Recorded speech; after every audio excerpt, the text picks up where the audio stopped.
Shayton aytdi: "Parvardigoringlar sizlar farishtalarga aylanib qolmasliginglar uchun yoki jannatda abadiy yashab qolmasliginglar uchungina mana shu daraxtdan sizlarni man qildi." Endi qarang, savolni bering.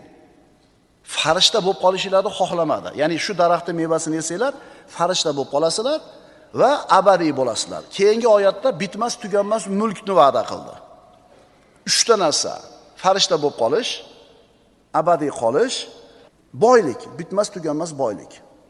Endi shu savolni so'raylik o'zimizdan. Odam alayhisalomga jannatda shu 3 ta narsa kerakmidi? Farishta bo'lib qolsa, erkak ayoli yo'q, yeyish ichish yo'q. Jannatda edi, shunday ham abadiy edi. U yerda pulni nima qilar edi? Ko'rdingizmi shaytonning vasvasasini? Odam alayhisalomga umuman kerak bo'lmagan narsalarni aytib qiziqtirdi.